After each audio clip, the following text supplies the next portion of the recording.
की शुरुआत होती है साल 1996 से। मेक्सिको में एक अमेरिकन रिसर्च टीम वहाँ के केव्स यानी गारों में आकर एक क्रिएचर की तलाश कर रही थी, जिसके बारे में ये दावा किया जा रहा था कि वो अनजान क्रिएचर अक्सर जगहों पर देखा गया, जो कोई आम क्रिएचर नहीं है बल्कि बहुत अजीब है। आज से पहले शायद ही किसी ने उसको देखा हो और उसके पास बहुत सारी ताकतें, पावर्स हैं। लोग उस क्रिएचर से इस वजह से खौफजदा थे क्योंकि वो भेड़ बकरियों का खून पिया करता था, जिससे सभी किसान, शिकारी और भेड़ बकरियों को चराने वाले परेशान थे। अब क्या वो क्रिएचर सच में खतरनाक था, ये लोगों का वहम था? वो क्रिएचर इंसानों के लिए नुकसानदेह है या नहीं, यही हम आज की कहानी में जानेंगे। खैर, अब जब रिसर्च टीम केव्स में उस क्रिएचर के होने के सबूत ढूंढ रही थी, तो उन्हें दीवारों पर उस क्रिएचर के निशान दिख जाते हैं, जो इस बात की तरफ इशारा कर रही थी कि सच में वो क्रिएचर यहाँ पाया जाता है। अब इस रिसर्च टीम का लीडर बाहर टेंट में था, जो एक साइंटिस्ट है। वो वहाँ काम कर ही रहा था कि तभी उसका एक वर्कर भागता हुआ उसके पास आया और बताने लगा कि हमें वो क्रिएचर मिल गया है केव में, जहाँ हम उसे ढूंढ रही थी। वो वर्कर बिल्कुल सच कह रहा था। अब ये सुनकर साइंटिस्ट भी जल्दी से उस वर्कर के साथ उन केव्स में चला जाता है, जहाँ इनके सामने वो क्रिएचर था, जिसे स्पेनिश जुबान में चुपाकाब्रा कहा जाता है। वो साइज में काफी छोटा सा लग रहा था क्योंकि वो एक चुपाकाब्रा का बच्चा था। अब साइंटिस्ट धीरे धीरे डरते हुए उसके करीब जाने लगा। उसे यकीन नहीं आ रहा था कि मेरे इतने सालों की मेहनत रंग ले आई, आखिर ये क्रिएचर मिल ही गया। अब वो इसे मारना नहीं चाहता था, बल्कि इसे ढूंढना उसका मकसद था, जो वो अपने सीनियर्स और गवर्नमेंट के लिए कर रहा था, क्योंकि इस खोज में उन्होंने बहुत पैसा लगाया था और अब टाइम आ चुका था उन सबको हकीकत से रूबरू करवाने का, इस क्रिएचर को सबके सामने लाने का और बताने का कि इसके बारे में अफवाहें नहीं थी बल्कि सच में है। इस क्रिएचर के पीछे पड़ने का मकसद ये था क्योंकि सबको लगता था कि इसके पास जो पावर्स हैं, उससे किसी भी बीमारी को ठीक किया जा सकता है और किसी भी चोट और घाव को बआसानी भरा जा सकता है। इसके अंदर इतनी पावर्स हैं कि हम इसकी मदद से बहुत सी दवाइयाँ भी बना सकते हैं, क्योंकि ये काफी पुराने वक्त का क्रिएचर था। साइंटिस्ट उसे करीब जाकर हाथ लगाने की कोशिश करता है, पर क्योंकि वो छोटा सा बच्चा था तो उसे डर रहा था कि कहीं ये मुझे कोई नुकसान न पहुंचा दे। अब बगैर टाइम जाया किए ये चुपाकाब्रा के बच्चे को पिंजरे में बंद करने का फैसला करती है, लेकिन तभी केव में छुपी उसकी माँ इनके सामने आ जाती है। जब उसने देखा कि ये मेरे बच्चे को ले जाने वाले हैं, वो गुस्से से इन पर धाड़ने लगी और फिर अचानक हमला कर देती है। वो साइज में काफी बड़ी थी, इसीलिए जोर से मारकर साइंटिस्ट को दूर गिरा देती है और जल्दी से अपने बच्चे को मुंह में उठाकर वहाँ से भागने लगी। वो इन केव से बाहर निकलने की कोशिश कर रही थी ताकि अपने बच्चे को बचा सके। तब साइंटिस्ट और उसकी रिसर्च टीम भी उसका पीछे करने लगी। साइंटिस्ट उस पर फ्लेयर गन से लगातार शूट कर रहा था, इसमें से चिंगारियां निकल रही थी। एक शॉट बड़ी चुपाकाब्रा को लग भी जाता है, जिससे उसका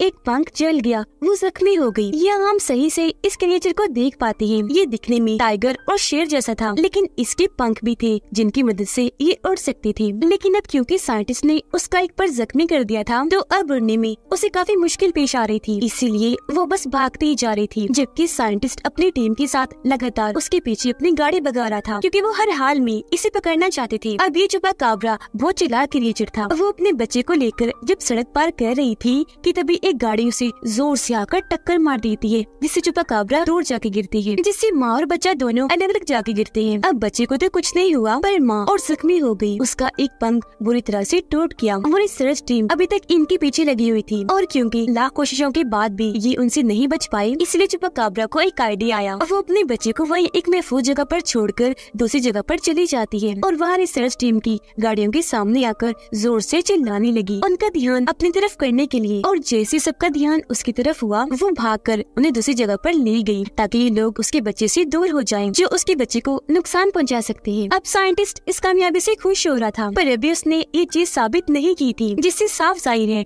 कि कोई भी उसकी बातों का ऐसे यकीन करने वाला नहीं था। उसके लिए इसे वो क्रिएचर चाहिए था, लेकिन उसे वहाँ कुछ नाखून और पर मिल जाते हैं, जिन्हें वो अपने पास ही रख लेता है। अब यहाँ से सीन शिफ्ट होकर जाता है कैंसस शहर के एक स्कूल में, जहाँ हम एलेक्स नाम के एक बच्चे को देखते हैं, जिस कहानी का मेन कैरेक्टर है। वो लंच टाइम पर जब खाना खा रहा था तो एक लड़का आकर उसे परेशान करने लगा, पर फिर वो लड़का खुद ही चुपचाप एलेक्स के पास आकर बैठ जाता है। उसका मूड खराब था, उसे देखने से साफ लग रहा था कि एलेक्स किसी वजह से खुश नहीं है। स्कूल खत्म होने के बाद जब वो घर आया तो उसका अपनी मॉम से भी झगड़ा हो जाता है, क्योंकि ना उसे स्पेनिश और ना ही मेक्सिको की जुबान पसंद थी, और यहाँ उसकी मॉम ये दो जुबानें उसे सीखने को कह रही थी, जिसके लिए वो मना कर रहा था। अब यही वजह थी कि क्लास के सभी बच्चे उसे अक्सर परेशान किया करते थे, क्योंकि एलेक्स रहने वाला यही का था, पर उसे यहाँ की जुबान नहीं आती थी। एलेक्स के डैड की कैंसर की वजह से मौत हो चुकी थी। जब से ही वो खुद को अकेला महसूस करने लगा और हर वक्त बस उदास रहा करता था। उसकी मॉम उसे सलाह देती है कि कुछ दिन के लिए मेक्सिको चले जाओ, ताकि अपनी फैमिली के बारे में तुम जान सको, क्योंकि वहाँ तुम्हारे दादा हैं और आज से पहले तुम वहाँ गए भी नहीं हो। अब एलेक्स वहाँ जाना तो नहीं चाहता था, पर अपनी मॉम की खातिर उसे जाना ही पड़ता है। वो जब एयरपोर्ट पर पहुँचा तो वहाँ उसकी दादा उसे लेने आई थी, जो आते ही उसके गले से लग जाते हैं। उसके साथ हंसी मजाक करने लगे, क्योंकि वो काफी मजाकिया थी। खुश वो इसलिए थी क्योंकि आज पहली बार वो उससे मिल रहे थे। अब हालांकि एलेक्स भी पहली बार ही उनसे मिला था, लेकिन वो हमेशा की तरह उदास ही था,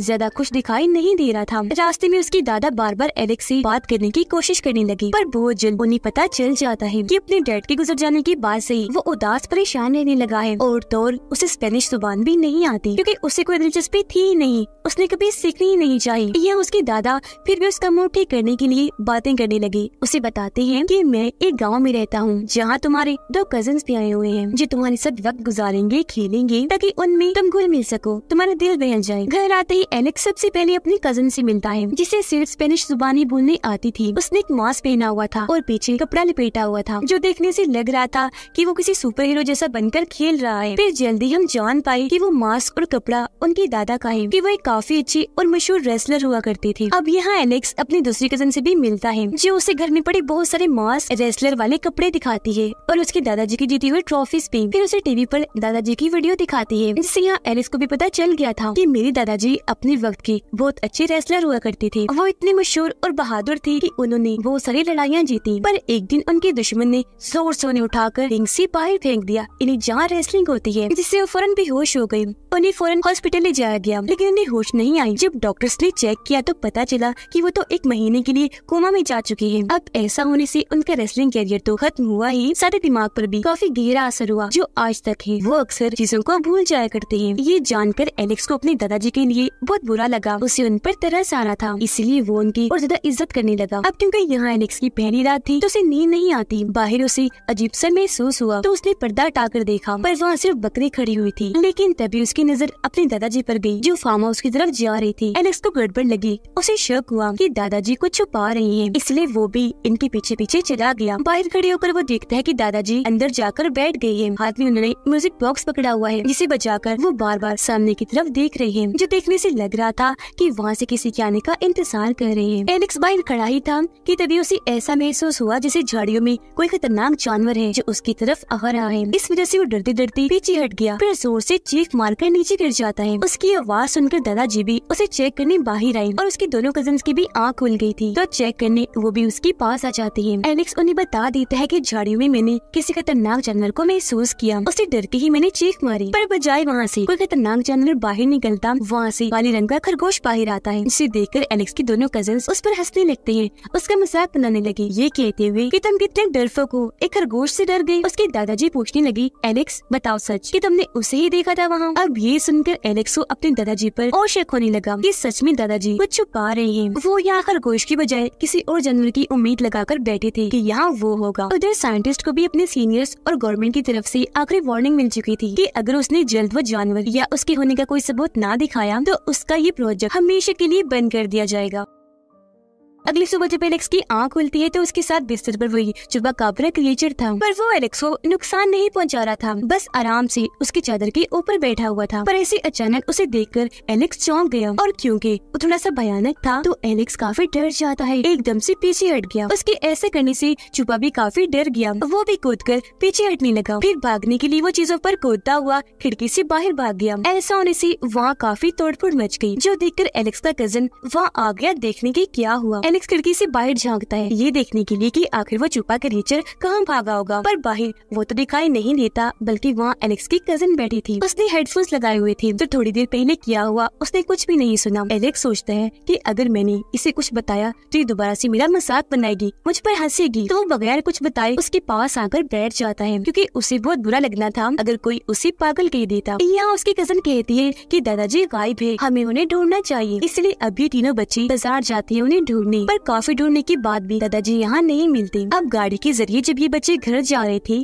तो इन्हीं रास्ते में अपने दादाजी मिल जाते हैं, जिनके हाथ में बकरी थी। ये जल्दी से उतरकर फौरन उनके पास गए, पर पूछने पर उन्हें तो कुछ भी याद नहीं था कि मैं यहाँ क्यों आया, और इस चक्कर में वो घर का रास्ता भी भूल गए थे, क्योंकि जैसा कि मैंने आपको बताया वो चीजों को भूल जाते थे। पर फिर उन्हें याद आने लगता है कि घर जाना जरूरी है, इसलिए अभी बच्चे उन्हें गाड़ी में बिठाकर घर ले जाने लगे, जहाँ रास्ते में वो रिसर्च टीम छुपा क्रिएचर की तलाश में लगी थी। अभी दादाजी को तो पता था कि ये टीम यहाँ क्या कर रही है, पर बच्चे इस बात से अनजान थे। घर आने के बाद एलेक्स अपने कजन को कहता है कि मुझे दादाजी पर शक है, वो हमसे कुछ छुपा रहे हैं, और जहाँ तक मेरा मानना है वो हमसे पुराने वक्त के क्रिएचर चुपाकाब्रा को छुपा रहे हैं। पर उसके कजन को इस बात पर यकीन नहीं आता। हालांकि एलेक्स उसे म्यूजिक बॉक्स भी दिखाता है और रात के वक्त दादाजी के फार्म हाउस में जाने वाली बात भी बताता है, लेकिन फिर भी वो यकीन नहीं करती। अब रात को एलेक्स म्यूजिक बॉक्स लेकर फार्म हाउस में जाता है और म्यूजिक भी बजाने लगता है। म्यूजिक की आवाज सुनकर चुपा बाहर आया। उसे देखकर एलेक्स म्यूजिक बॉक्स उसके सामने गिरा देता है। वो डरा हुआ था, पर जल्द उसे एहसास हो गया कि ये चुपा मुझे कोई नुकसान नहीं पहुंचाएगा। दोनों एक दूसरे के पास आए और ऐसी इनकी दोस्ती हो गई। यह एलेक्स उसे खाने के लिए कच्चा गोश्त देता है, पर ये क्रिएचर बहुत चालाक था, वो भी एलेक्स को खाने के लिए देता है मरा हुआ चूहा, वो भी बॉक्स में बंद करके। पर जाहिर है एलेक्स उसे खाने वाला कहाँ था। उसने जैसे बॉक्स को खोला उसका दिल खराब हो गया। वो चुपा को कहता है ये तो मैं नहीं खा सकता, बहुत गंदा होता है, छी। खैर अब देखते ही देखते मौसम खराब होने लगा, और क्योंकि ये चुपा बच्चा था इसलिए बिजली की आवाज से डर रहा होता है। तब एलेक्स बिल्कुल एक दोस्त की तरह उसे सहारा देता है, अपने साथ लेकर बैठ गया। अगली सुबह उन दोनों बच्चों यानी एलेक्स के कजिन्स को भी चुपा क्रिएचर के बारे में पता चल चुका था। जहाँ पहले तो वो इससे काफी डर रहे थे, क्योंकि जाहिर है वो अजीब था जो चल भी सकता था और उड़ भी सकता था। पर बहुत जल्द उन्हें भी एहसास हुआ कि ये हमें नुकसान नहीं पहुंचाएगा, और उनकी भी चुपा से दोस्ती हो जाती है। तभी यहाँ उनके दादाजी भी आ गए। वो चुपा को प्यार से अपने पास बुलाने लगे, जो फौरन एक वफादार जानवर की तरह उनके पास चला गया। यहाँ उनके दादाजी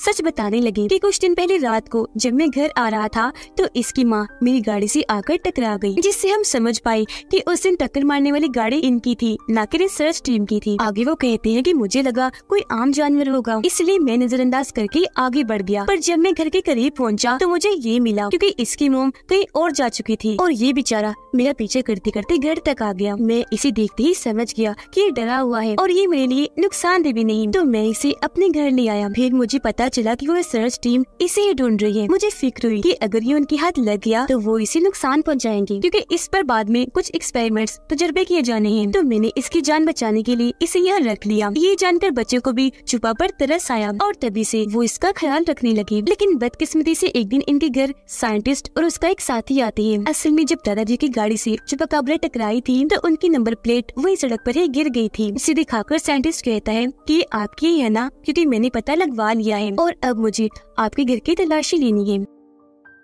पर दादाजी बगैर डरे उसे साफ साफ मना कर देते हैं कि कभी नहीं, मैं तुम्हें इसकी इजाजत नहीं दूंगा, और उसे धमका कर यहाँ से भगा देते हैं। एलेक्स और चुपा की दोस्ती गहरी होती जा रही थी, पर क्योंकि वो बच्चा था और डरा हुआ भी था इसलिए फिलहाल उसे उड़ना नहीं आ रहा था, क्योंकि वो हिम्मत नहीं कर पा रहा था। तब यहाँ उसकी मदद एलेक्स का कजन करता है। वो छत पर ले जाकर उसे उड़ना सिखाता है और बार बार उसे ट्रेनिंग देता है कि कैसे उड़ा जाता है। अब यहाँ एलेक्स को भी देखने से साफ साफ लग रहा था कि अब वो खुश है। यहाँ आकर उसे काफी अच्छा लग रहा है, क्योंकि अब उसे इतना प्यारा दोस्त जो मिल गया था और साथ में इतने अच्छे दादाजी और कजन्स भी। फिर एक दिन दादाजी उसे उसके डैड के बारे में बताने लगे कि जब मैंने रेसलिंग छोड़ दी तो मैंने वो तुम्हारे डैड को सिखाई। वो मेरा बेटा होने के साथ साथ मेरा काफी ज़हीन शागिर्द भी था। पर फिर एक दिन उसे तुम्हारी मॉम मिल गई, उसने शादी कर ली, तो तब से उसने रेसलिंग को छोड़ दिया था। अपने डैड की ये बातें सुनकर एलेक्स को बहुत बुरा लग रहा था, जिससे उसके दादाजी भी अंदाजा लगा देते हैं कि एलेक्स के अंदर बहुत गुस्सा भरा है, जिसे अंदर ही अंदर लेकर घुट घुट कर वो अपनी जिंदगी गुजार रहा है। तो फैसला करती है कि मैं इसका गुस्सा निकलवा कर इसे नॉर्मल कर दूंगा, जिस मकसद के लिए वो उसके साथ कुश्ती लड़ती है और उसे लड़ने के लिए उकसाने लगी ताकि वो अपनी कुश्ती लड़कर अपना गुस्सा और भड़ास निकाल ले। लेकिन क्योंकि वो उसके दादा थे तो वो उन पर हाथ नहीं उठाना चाहता था। पर आखिर में जब उसके दादाजी बात नहीं मानते तो उसे गुस्सा आ गया। वो उनसे कुश्ती लड़कर उन्हें रिंग से बाई धक्का दे देता है। वो इतने जोर के गिरते हैं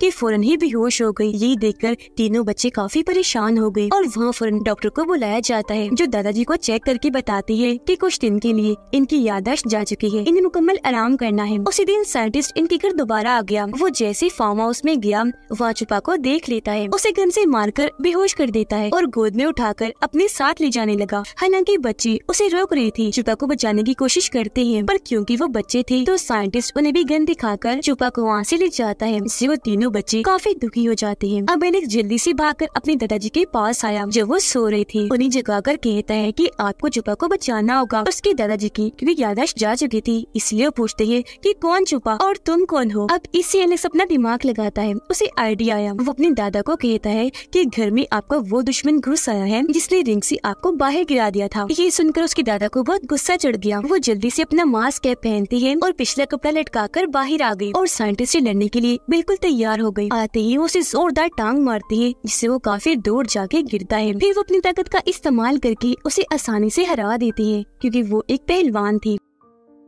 ऐसा करने के बाद ये सब बाहर आए और साइंटिस्ट की गाड़ी में बैठकर यहाँ से भाग जाते हैं, क्योंकि गाड़ी में उसने पहले छुपा को रख दिया था। ये देखकर साइंटिस्ट जल्दी से अपनी टीम को इस बारे में खबर करता है। वो लोग गाड़ी में बैठकर काफी खुश हो रहे थे, क्योंकि अब वो छुपा को उसके घर छोड़कर आने वाले थे, जहाँ उसकी पूरी फैमिली होगी। एलेक्स अपने दादा से पूछता है कि आपने इसकी मोम को किस तरफ जाते हुए देखा था, क्योंकि उसकी मोम जहाँ गई होगी वहाँ इसका घर होगा, तो हम इसे भी वहीं ले जाएंगे। पर जाहिर सी बात है, हमेशा की तरह उसके दादाजी ये बात भी भूल गई थी। ये लोग छुपा को प्यार करने लगे। फिर जैसे गाड़ी से उतरते हैं, छुपा खुद ही दूर भागने लगता है। इसे देख ये लोग भी उसके पीछे पीछे भागने लगे, क्योंकि ये समझ गए थे कि छुपा अपने घर का रास्ता जानता है और उसी तरफ भाग रहा है। छुपा के बिल्कुल पीछे एलेक्स था। ये दोनों भागते भागते एक गहरी खाई के पास आ जाते हैं, जिसके ऊपर लोहे का मोटा सा पाइप लगाया गया था। अब क्योंकि छुपा उड़ने से डरता था, इसलिए वो उड़ के आगे नहीं जाता, बल्कि पाइप के जरिए ही आगे बढ़ने लगा। तब वो उसे जाता हुआ देखकर बाय बाय करने लगता है। अब पीछे जब एलेक्स खड़ा था तो तभी वहाँ टाइगर आ जाता है, जो एलेक्स पर हमला करने के लिए आगे बढ़ रहा था। इससे वो काफी डर गया और पाइप के ऊपर चढ़ना शुरू कर देता है। तभी यहाँ उसके दादाजी भी आ गए और क्योंकि काफी बहादुर थे, इसलिए टाइगर से लड़ने लगे। जैसे तैसे उसे वहाँ से भगा देते हैं। लेकिन जब एलेक्स वापस आने लगा तो पाइप टूट जाता है, जिससे वो नीचे गिरने ही वाला था कि छोटी पाइप को पकड़ लेता है। अपने दोस्त को मुसीबत में देखकर छुपा वापस आया, एलेक्स को बचाने के लिए पाइप पर चढ़ने लगा, लेकिन वो पाइप भी टूट जाता है। पर खुशकिस्मती से छुपा ने अब उड़ना सीख लिया था, इसलिए अपने दोस्त की मदद वो ऐसे करता है कि एलेक्स उसकी दुम पकड़ लेता है। तब छुपा उसे उड़ाकर बाहर ले आता है और ऐसे एलेक्स की जान बचा लेता है। वो लोग एक दूसरे से मिलकर बहुत खुश हो जाते हैं। हंसी खुशी एक साथ खड़े ही थे कि तब यहाँ साइंटिस्ट आ जाता है। वो छुपा को तीर मारकर उसे बेहोश कर देता है और बाकी सबको धमकाता है कि छोड़ो उसे, पीछे हट जाओ। इस बार दादाजी और बच्चे मजबूर थे, इसलिए ना चाहते हुए भी पीछे हट ही जाते हैं। साइंटिस्ट उन्हें तीर दिखाकर बेहोश छुपा को उठाता है और अपनी गाड़ी में लाकर रख देता है। अब जैसे वहाँ से जाने लगा, छोटे छुपा को बचाने के लिए वहाँ पूरी छुपा फैमिली आ जाती है, जो सारे ही उसकी गाड़ी पर एक साथ हमला कर देते हैं। गुस्से से उस पर धाड़ने लगे। ना गुस्सा आया कि अपने नाखूनों और पंजों से वो उसकी गाड़ी को तबाह करने लगे। ये देखकर दादाजी और बच्चे काफी खुश हो जाते हैं कि अब छुपा बच्चे की जान बच जाएगी। पर साइंटिस्ट चालाक था, वो छोटे छुपा को गोद में लेकर बाहर आ गया और बड़े छुपा कापस को हथियार दिखाकर डराने लगा। छोटे छुपा को होश आ गई थी। पीछे से दादाजी आकर साइंटिस्ट को पकड़ लेते हैं, उसकी बाजू को मोड़कर छुपा को छुड़वा लेते हैं। आखिर में फिर रेसलिंग की एक ट्रिक से वो उसे उठाकर जमीन पर पटक देते हैं, जिससे साइंटिस्ट वहीं ढेर हो जाता है। छोटा छुपा अपनी फैमिली के पास आकर बहुत खुश हो जाता है। अब एलेक्स और छुपा बहुत अच्छे दोस्त थे, तो एक दूसरे को प्यार से आखिरी अलविदा कहते हैं, जिसके बाद अपने अपने घर जाने के लिए वहाँ से निकल जाते हैं। अब एलेक्स अपने कजिन के साथ काफी खुश था और अब कुछ दिन के बाद उसने अपने घर जाना था। उसने यहाँ बहुत अच्छा वक्त गुजारा। जहाँ पहले वो उदास रहा करता था, अपनी फैमिली को पसंद नहीं करता था, लेकिन अब फैमिली को जानने के बाद, उनके साथ इतना अच्छा वक्त गुजारने के बाद वो उन्हें बहुत याद करेगा। उसके दादाजी भी खुश थे, क्योंकि वो जैसे एलेक्स को सिखाना चाहते थे वो सीख गया। यहाँ दोनों एक दूसरे को अलविदा कहते हैं, गले से मिलते हैं, जिसके बाद एलेक्स लेन में आकर बैठ जाता है और हंसी खुशी अपने घर वापस लौट आया था। पर जब एलेक्स ने बाहर देखा तो वहाँ छुपा हवा में उड़ रहा था, काफी खुश था। उसे उड़ने में बहुत मजा आ रहा था। उसे देखकर एलेक्स हैरान तो था, साथ में खुश भी, क्योंकि अब वो हमेशा आजाद जिंदगी गुजारेगा। यह छुपा ने अपनी दोस्ती का हक अदा किया। वो एलेक्स को अपनी झलक दिखाने आया था, जिससे दोनों दोस्ती बहुत खुश थे, क्योंकि दोस्ती चाहे जानवर की हो या इंसान की, अगर कोई निभाने वाला हो तो आप उसके साथ हमेशा खुशी महसूस करते हैं। इसी के साथ इस मूवी की कहानी यहीं पर खत्म हो जाती है।